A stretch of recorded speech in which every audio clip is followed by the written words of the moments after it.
శ్రీ వెంకటేశ గోవింద, శ్రీ శ్రీనివాస గోవింద, శ్రీ శ్రీనివాస గోవింద, ఆపద రక్షక గోవింద, ఆపద రక్షక గోవింద, గరుడ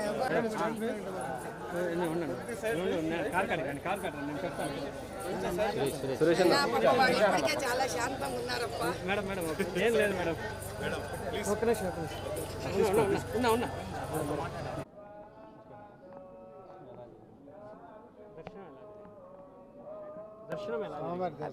ఆయన దర్శనం ఏముందయా, భాగ్యం అదృష్టము, పాపాలు కర్మాలు తగితే ఆయన దర్శనం కలుగుతుంది.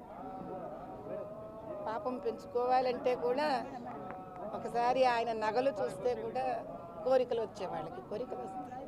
మన మనసును బట్టి కదా నాయన.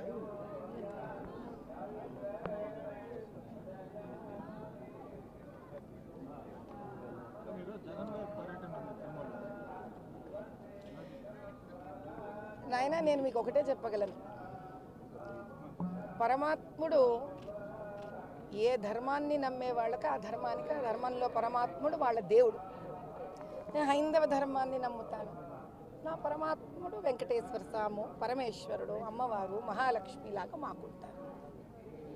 కాబట్టి మనం ఏం చేస్తాము, అయ్యా జీవితంలో చేసిన కష్టాలు పాపాలు మా కర్మలను తెగించు స్వామి అని మనం నమ్మే మతము, మనం నమ్మే ధర్మము ఆ భగవంతుడిని వెళ్ళి కోరుకుంటాం.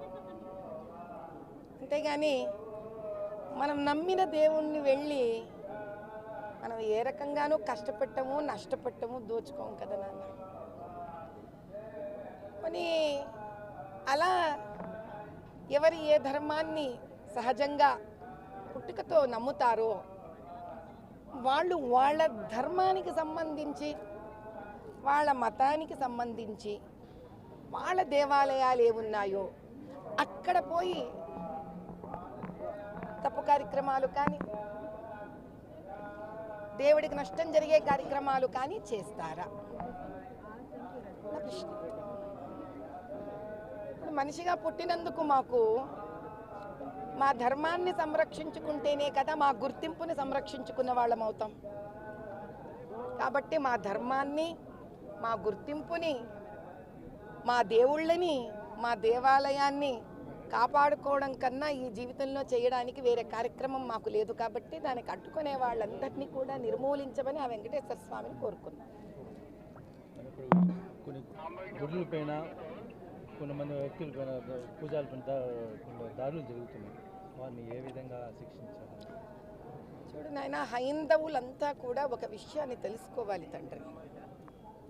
గుళ్ళ మీద దాడులు జరుగుతున్నా కూడా, దేవాలయాల్లోని పండితుల మీద దాడులు జరుగుతున్నా, భక్తుల మీద దాడులు జరుగుతున్నా, ఈ భారతదేశంలో 120 పైన కోట్ల ఉన్న హైందవులందరం ఏం చేస్తున్నాము? కదలి రావాలి నాయన. హైందవులందరూ ఒక అపర వరద అయ్యి కదలి రావాలి. హైందవ శక్తి జాగృతం కావాలి. మన దేవాలయాలంటే మన పిల్లలతో సమానం, మన ధర్మం అంటే మన వంశ ప్రతిష్టతో సమానం.